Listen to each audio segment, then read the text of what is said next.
Welcome to Single Parent Success Stories, a podcast designed to inspire single parents. Here you'll find resources from self-care to finances to parenting and everything in between. Discover what it takes to thrive. Let the stories inspire you to what is possible.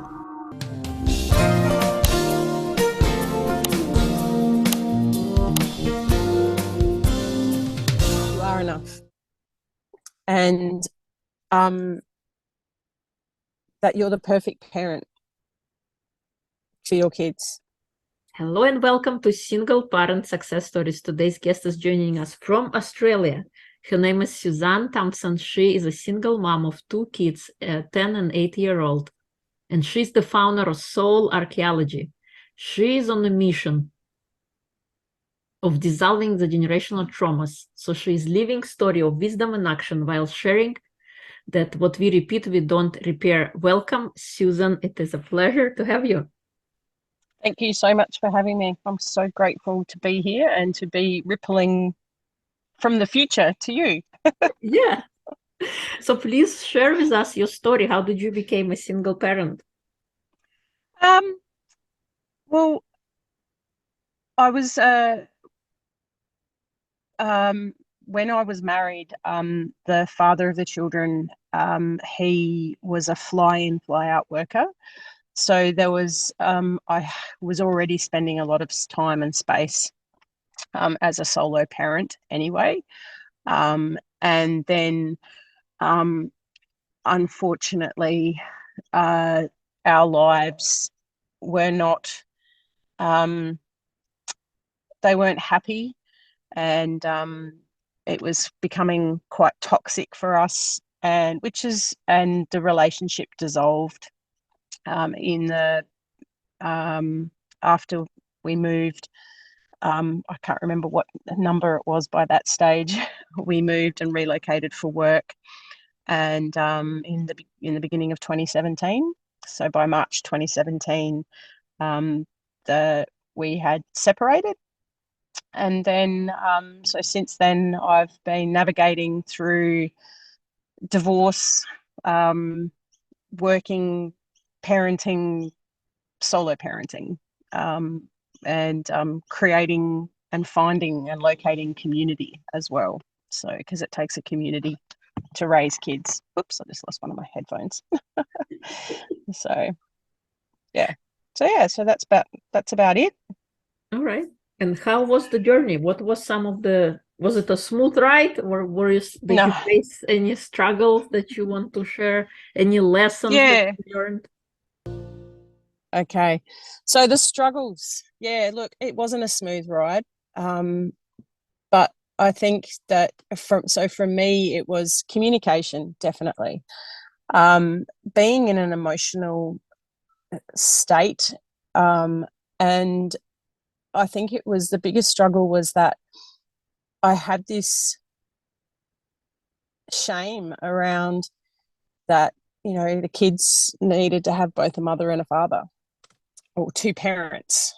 There was that was the biggest thing for me that I had to work through, and that I thought I had tried as best as I could, but what I realized is that I had lost me in all of it. I'd forgotten who I was. I needed to remember that, and so the journey of remembering Suzanne was definitely not a smooth ride, and still is a ride and a journey.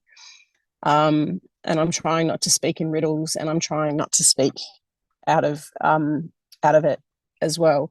So I took a path of the choice that I took was that I just wanted to be taken care of. And so I left where we were living with the kids. I didn't have a job. I didn't have a home. I left from Canberra and came back to Adelaide. And a very good friend put us up in her spare room for a little while I sort of tried to figure out what I was navigating and parenting on my own. And it was like, because I didn't know how to parent. Like, we're not taught anything. We learn it from how we were raised. And the navigation of divorce and separation was something that was foreign to me, but also to my parents. It was just different. And I was always challenged in this, that I didn't want the kids to suffer, but they were going to suffer. They were going to go through their own grieving. And in some way I was trying to protect them from all of that. And with that came control. With that then came anger inside, and emotional imbalances. So the only way I got around that was that I knew I needed to heal. And the only way that I found solace in that was through rediscovering the benefits of a daily meditation practice. And that was how I got through it. And went back to and remembered my other teachings, my Reiki teachings, and all of the other healing stuff that I did. And so that I could still always sit in this space of loving everyone and telling the truth. Loving everyone and telling the truth doesn't mean I've got to like everyone. It just means that I have to love them. And then, yeah, on this massive path of remembering self-worth, self-love, self-care. And so that's been a massive thing for me, indeed. And so communicating with the kids, communicating with the father of the children, navigating through those problems, understanding that the system isn't kind at all. And it's, organising, doing my own divorce, trying to find lawyers. Navigating the system for me was my biggest struggle, because there's no book. So it was just like I had to learn it. And then now it's like I ensure that I've at least noted those experiences, and then I can share that with people. Yeah. So that's where I'm at with it now. I'm still not 100% there. Yeah, go. It's so true, and I can relate to, being lost, because you dedicate your life to a relationship, to a family, and you associate yourself with that person. I'm someone else's spouse, I'm someone else's partner or mom, but who am I? And having that loss of identity and rediscovering who you are, and meditation practices are amazing. I even implemented them as well. And little by little.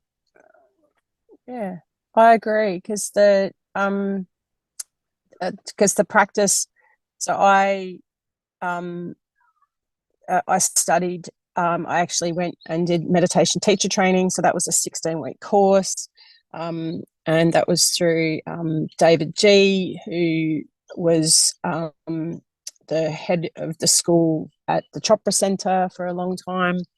So, Deepak Chopra, his meditation practices sit in that space of, who am I? What am I?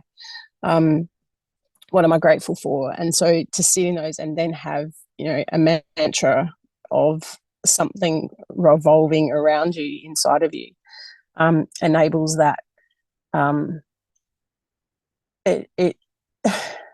It's not pretty in all the ways. Like, meditation isn't about sitting. It's not about sitting in the, this whole time of bliss. It's actually uncomfortable as well. And then when you discover who you are, you go, oh, hang on. And so then it becomes about awareness, and then it becomes about forgiveness. And then it also then becomes about understanding that you are the perfect parent for your children, and they're the perfect children for you, however it looks. So the reason there's no book is because even though we are all one,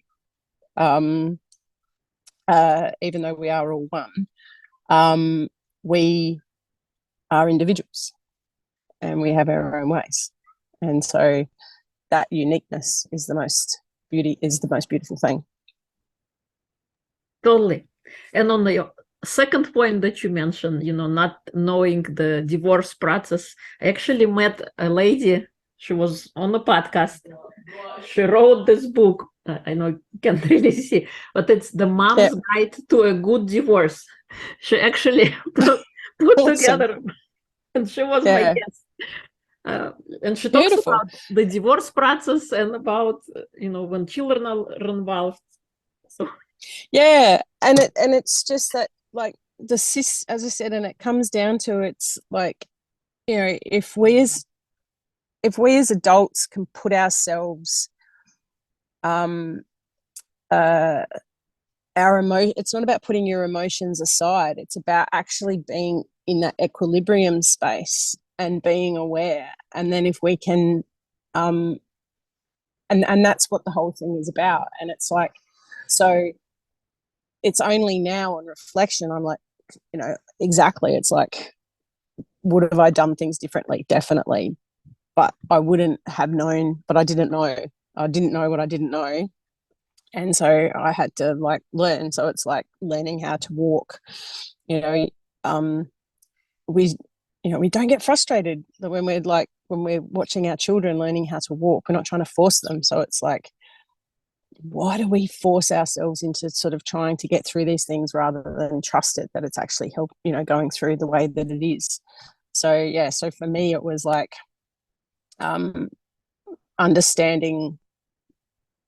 For me, it's the emotional bit, it's the conversation, and I think for me it was not having that communication, and because of that was the bit that I found really challenging and frustrating. So the fact is that it's like, I'd make these decisions, and then it was like I would trust that I had done them out of everyone's best interest, if ensuring that everyone was going to be okay, and then the result wasn't well received, and it was like, well, hang on, I thought it all through and I thought it was the right decision.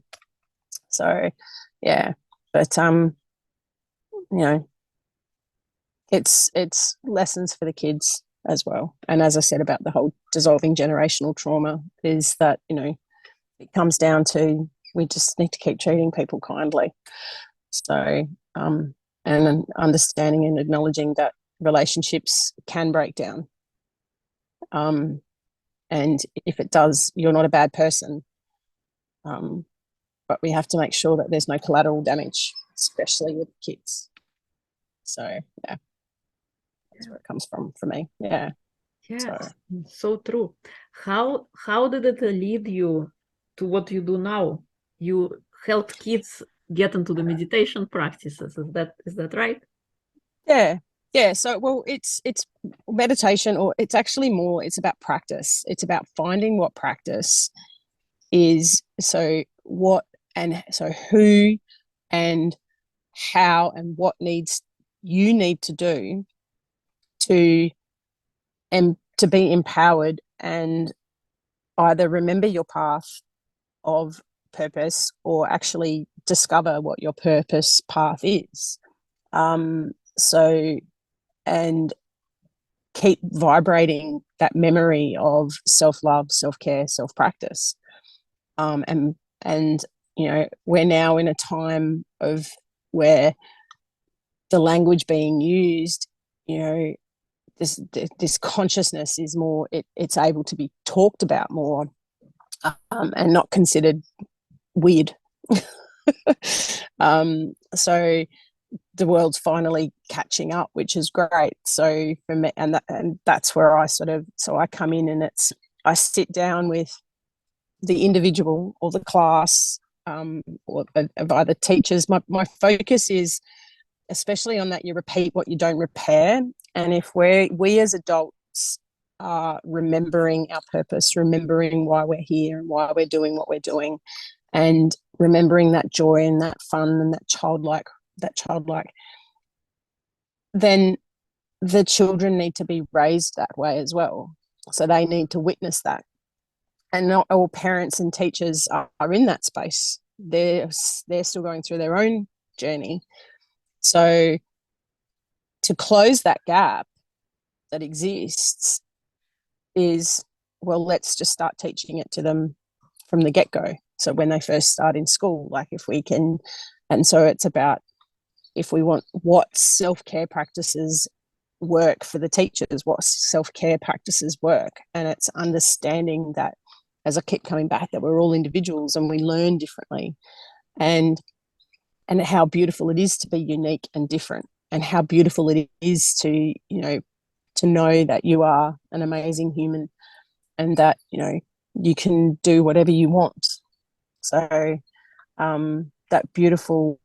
So yeah, so that's how it led me, was because I went on the journey. I didn't know what I didn't know, and I knew a lot, and I'd spent 20 plus years working in change and transformation, primarily in government here in Australia, all levels. We've got 3 different levels of government, and it was only during this year, as I was entering this cycle of repeating again, I sort of went, hang on, I'm in the same cycle. So it was that awareness, and I was going, hang on, I've got to do something different, because I'm going to keep going. So I looked at it and went, hang on, I don't need to work in the government anymore. I actually come out and work and use the knowledge and the wisdom that I have and put that in action, and work with the children who want to, and the teachers who want to, and enable them to understand that you actually have to acknowledge and accept who you are in this moment, as horrible, hard, and challenging that may be. But and how loving, joyful, and exciting that is, because that's the thing. We live in this ampersand world, this and world, not or, it's an and world. So there is, and we understand that there is this, you know, black and white, dark and light. Seeing that, and then going and asking and saying, where do you want to be in 12 months? If I had a magic wand and I could come in and sprinkle that fairy dust over you, what do you want? What do you want? If there was no limitations, what do you want? And then it's like, okay, then how do we get there? And that's what I do. That's the magic. I bring that darkness to the light and show the magic, and then go, okay, this is how we get there, and this is who you need or who you can approach. And yeah, so it's collectiveness and community and threading, and it's building, and it enables trust and community and oneness. Yeah. I love it. That's how I got there. Thanks. That's how I got there. I think it's impressive, and you are so right that we can start early on. We don't need to create generational trauma. We can just start right then and there without. Yeah. And as adults, we have our own drama. We want to help our kids so they don't end up in the same place we are, and they end up being somewhere better. That's right. You know, like, you know, we've got it just blows me away that, you know, we accept words like, you know, I'm stressed, I'm anxious, you know, and it's like, or I'm, you know, I'm feeling depressed, or I'm feeling sad, or I want to take my own life, or, you know, these things are not light, you know, they're not light. They're heavy. And to hear that come out of the mouths of these humans that obviously their souls have traveled, but these little humans that are already saying this stuff, it's like, no, that's not acceptable. It's not. It is what it is. It's like, we need to do something. You know, we've got people taking action on, you know, on our environment.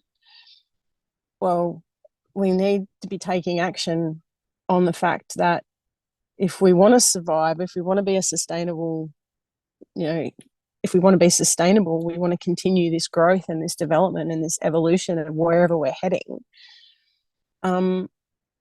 We need to be happy and healthy and kind and loving. And it doesn't mean that it's all rosy.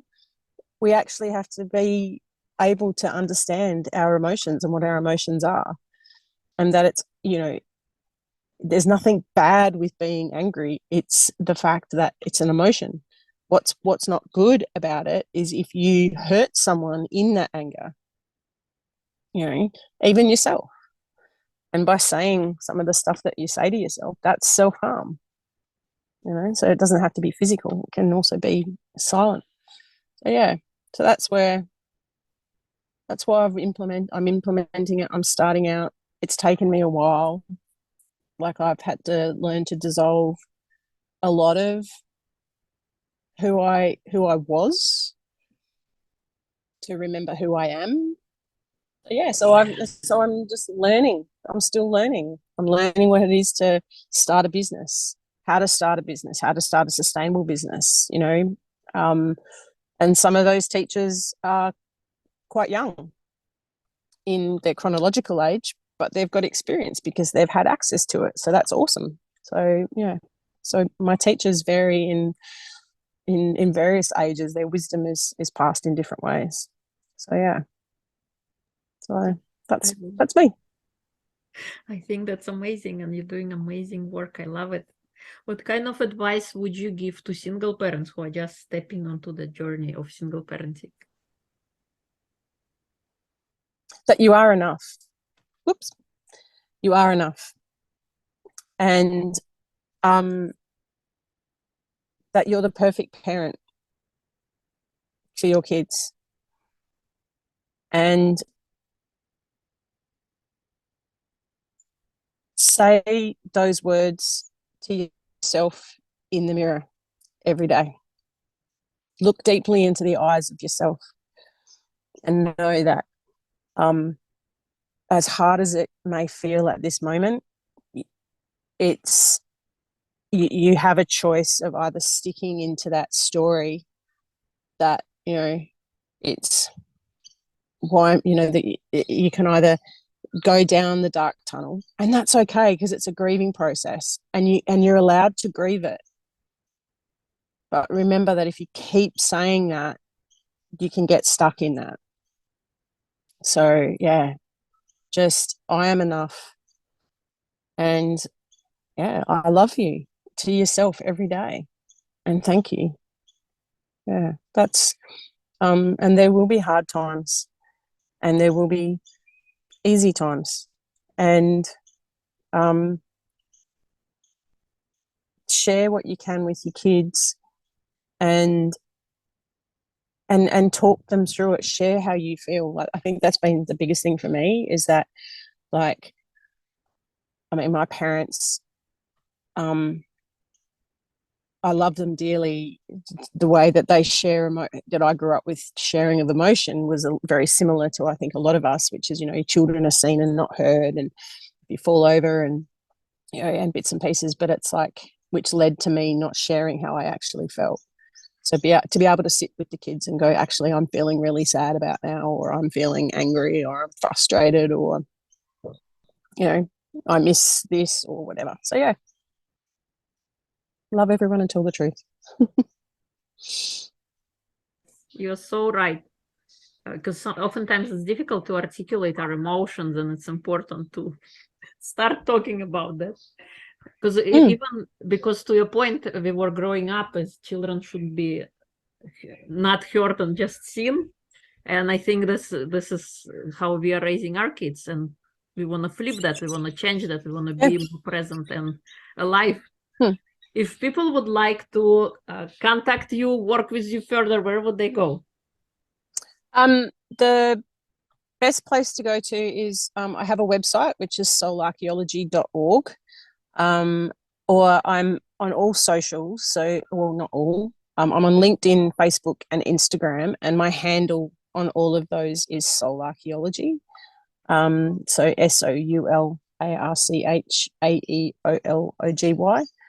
And yeah, you can get access to my calendar. We can book a 15-20 minute chat and then go from there. And then we can see whether or not I'm the right person that you want to help you design that blueprint, or refer you to who may be as well, because that's where there's so many of us out there that connect in different ways.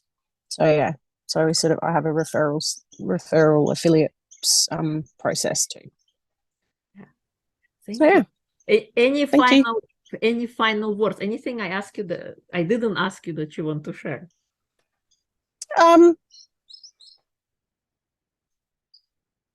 I think that the last thing I want to share is that when you're in it, it feels so yucky and sad, and you are going to get these things are going to, you're never going to get rid of everything because they're memories. You don't want to throw everything away. It's how you actually respond to it when it comes into you. So people call them triggers. For me, it's just, I look at them as memories and then just go, oh, okay. So it's how, yeah. So it's like, it's never going to be like a closed book. There's always going to be those little memories, and then sometimes then they just disappear because they're no longer in focus.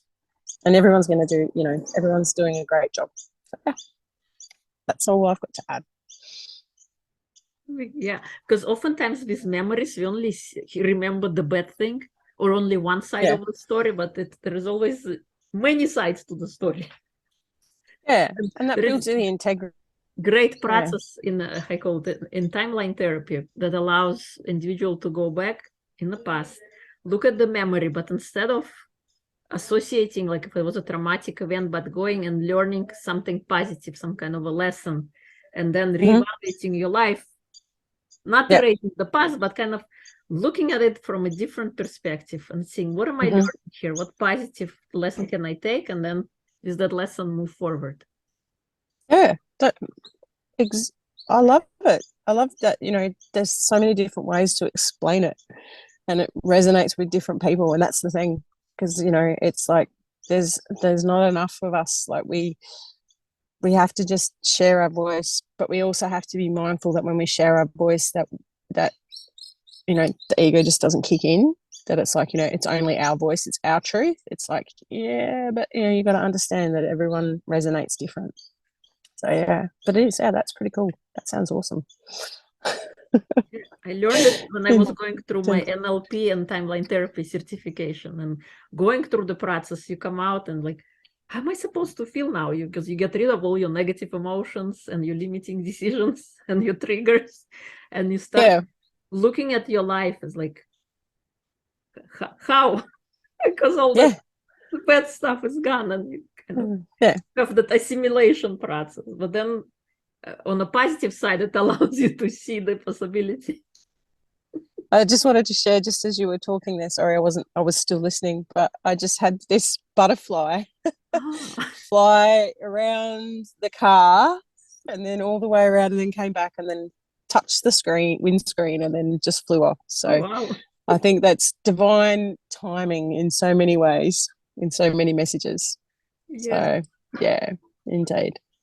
And I think that's beautifully aligned with all that needs to be said. All right. Thank you. Thank you so much for coming on and sharing your wisdom. And I love the work you're doing. I think it's so important. I think more kids need to learn the meditation and allows them to be peaceful and present and to connect better.